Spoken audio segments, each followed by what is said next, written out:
প্রতিনিয়ত করে যাচ্ছে, যার মাধ্যমে তারা বিভিন্ন সময় দেশকে স্থিতিশীল করার ষড়যন্ত্র চালিয়ে যাচ্ছে। তাই আমরা এই বিষয়ে অন্তর্বর্তীকালীন সরকারের সুস্পষ্ট নীতিমালা জানতে চাই। আওয়ামী লীগের সকল অর্থনৈতিক প্রতিষ্ঠান ও ব্যবস্থাকে অর্ডিন্যান্স জারি করে রাষ্ট্রায়ত্ত ঘোষণা করে নাগরিকদের কল্যাণে ব্যবহার করতে হবে। আমরা আরো উদ্বেগের সাথে লক্ষ্য করছি যে গণহত্যাকারী আওয়ামী লীগ ও এর 14 দলীয় যারা অংশীদার রয়েছে, যারা আপনারা দেখেছেন গত 2 দিন ধরে আওয়ামী লীগ নিষিদ্ধের ক্ষেত্রে তারা স্পষ্ট বিবৃতি দিয়েছে যে তারা আওয়ামী লীগ নাকি নিষিদ্ধ চায় না।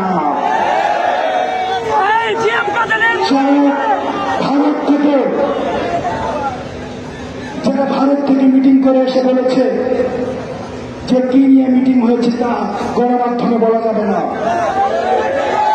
যারা বারবার বলেছে সরকারের সাথে আলোচনা করে সিদ্ধান্ত নেব, এমনকি আমরা সরকারে বলে যাব নাকি বিরোধী বলে যাব।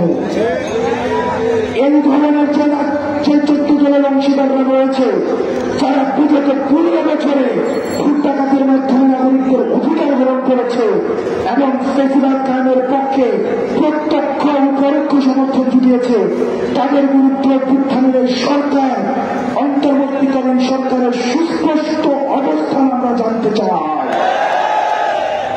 আমরা দেখতে পাই তাদেরকে নিয়ে বিভিন্ন নির্বাচনী সংলাপ করা হয়। 5ই আগস্ট আওয়ামী লীগ এবং আওয়ামী লীগকে বৈধতা দেওয়া যে 14 দল রয়েছে, তারা 5ই আগস্ট বাংলাদেশ থেকে তারা ইনভ্যালিড হয়ে গিয়েছে। সুতরাং তারা মিডিয়াতে এই বক্তব্য এবং বিবৃতি দিয়ে আমাদের মধ্যে আবার ফ্যাসিবাদী চর্চা এবং জাতিকে বিভক্ত করার প্রয়াস রয়েছে। আজ জুলাই ঘোষণাপত্র প্রণয়ন ও জারি করতে সরকার 30 কার্যদিবস সময় চেয়েছেন।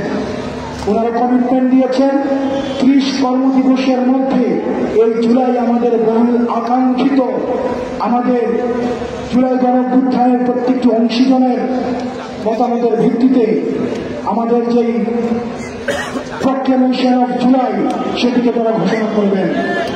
কিন্তু ইতিপূর্বে ঘোষণাপত্র প্রণয়নের কথা বলে সরকার আমাদের সাথে স্পষ্ট তালবাহানা করেছে। একই সাথে সাথে আমরা দেখতে পাচ্ছি এই জুলাই ঘোষণাপত্র নিয়ে রাজনৈতিক দলগুলোর মধ্যে দ্বিধাদ্বন্দ্ব রয়েছে। আমরা স্পষ্ট বলে দিতে চাই, ঘোষণাপত্র প্রণয়নের সুনির্দিষ্ট রোডম্যাপ ঘোষণা করতে হবে। এই অন্তর্বর্তীকালীন সরকার যে 30 দিন সময় দিয়েছে, এই 30 দিন সময়কে আমরা পর্যবেক্ষণের মধ্যে রাখবো। 30 কার্যদিবসকে আমরা সবাই এই জুলাইয়ের ঐক্যবদ্ধ শক্তি, আমরা এই ফ্যাসিবাদ বিরোধী ঐক্যবদ্ধ জাতীয় ঐক্যবদ্ধ যে শক্তি রয়েছে, আমাদের নিজেদের মধ্যে বিভিন্ন বিষয়ের মতো পার্থক্য হতে পারে, কিন্তু আওয়ামী লীগের প্রশ্নে আমরা ঐক্যবদ্ধ। আমরা এই সমন্বিত শক্তি, আমরা এই 30 কার্যদিবস আমরা পর্যবেক্ষণের মধ্যে রাখবো। জুলাই ঘোষণাপত্রে রাজনৈতিক জনগোষ্ঠী হিসাবে আমাদের ঐতিহাসিক সংগ্রামের বিবরণ, জুলাই গণহত্যা সহ আওয়ামী ফ্যাসিবাদের শিকার ভুক্তভোগীদের মর্যাদা প্রতিষ্ঠাকরণ, জুলাই যোদ্ধাদের সুরক্ষা ও নিরাপত্তা নিশ্চিতকরণ এবং ফ্যাসিবাদ ব্যবস্থার বিরুদ্ধে নতুন রাজনৈতিক বন্দোবস্ত বাস্তবায়নের কথা আবশ্যিকভাবে উল্লেখ করতে হবে। একই সাথে সাথে আজকে যে আওয়ামী লীগ বিষয়ে সিদ্ধান্ত হয়েছে, সেই সিদ্ধান্তের প্রতিফলনও আমরা এই জুলাই ঘোষণাপত্রে দেখতে চাই।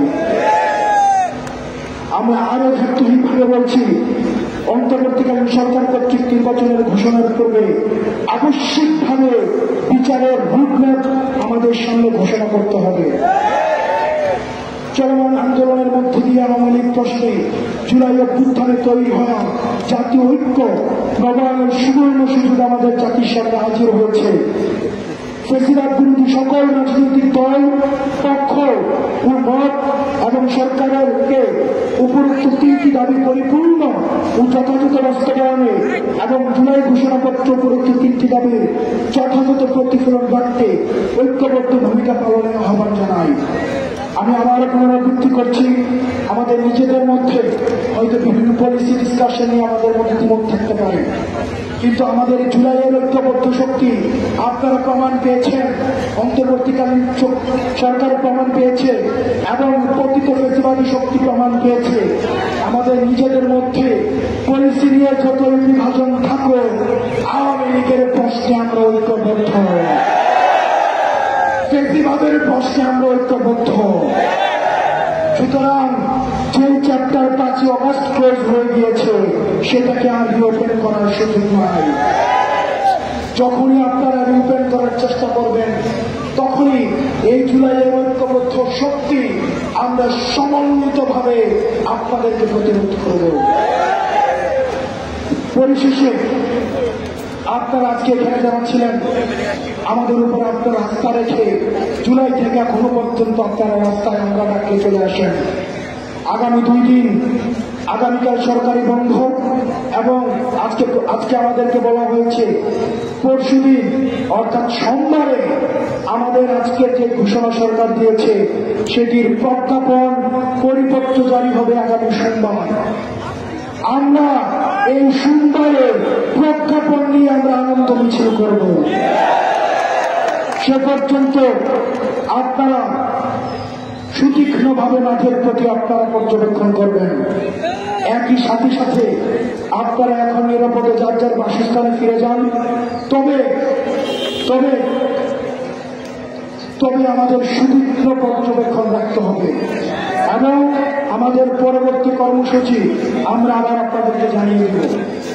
এবং আজকে আমরা যে সরকারকে, অন্তর্বর্তীকালীন সরকারকে আমাদের এই বিষয়গুলো আমাদের নিয়েছে, সেটির জন্য এই জুলাই যারা আহত হয়েছে এবং যারা শহীদ হয়েছে তাদের যে প্রেরণা, তাদের যে আকাঙ্ক্ষা, সেটি যদি না থাকতো তাহলে আজকের এই গণজামায়াত এবং আমাদের ঐক্যবদ্ধতা কখনোই সম্ভব ছিল না। সুতরাং স্পষ্টভাবে বলতে চাই, অতীতের মতো কোন ধরনের ক্রেডিটবাজি কখনো করা সম্ভব না।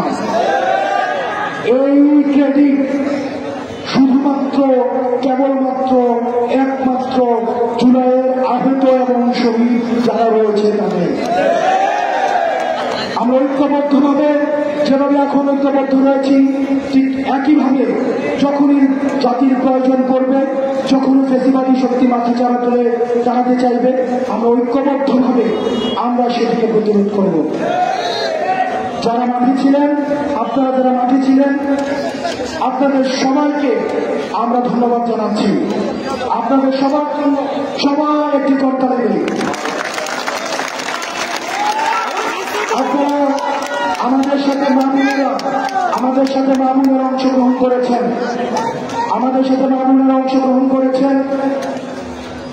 আমাদের জুলাইয়ের সবচেয়ে বড় যে শক্তিটি ছিল সেটি ছিল আমাদের নারী সমাজ। এই নারীদের সরব উপস্থিতিকে আমরা কৃতজ্ঞতার সাথে স্মরণ করছি। সুতরাং আমাদের এই জুলাই আন্দোলন কিন্তু এখনো শেষ হয় নাই। আমরা পরিপত্র নেওয়ার পরে আমরা আমাদের কর্মসূচি নিয়ে আমরা একটা সিদ্ধান্তে আসব। সে পর্যন্ত আপনারা নিরাপদে বাসায় ফিরে যান এবং আমাদের জান মাল, এই রাষ্ট্রীয় সম্পদ রক্ষা করার দায়িত্ব আমাদের। ফ্যাসিবাদী শক্তি বিভিন্নভাবে ষড়যন্ত্র করার চেষ্টা করবে, তারা বিভিন্নভাবে এই রাষ্ট্রীয় সম্পদ নষ্ট করার মধ্য দিয়ে আমাদের মধ্যে ঐক্যের পথে ধরার চেষ্টা করবে, কিন্তু আমরা কোন ষড়যন্ত্রে আমরা পা দিব না। ইনকিলাব ইনকিলাব ইনকিলাব ইনকিলাব ইনকিলাব।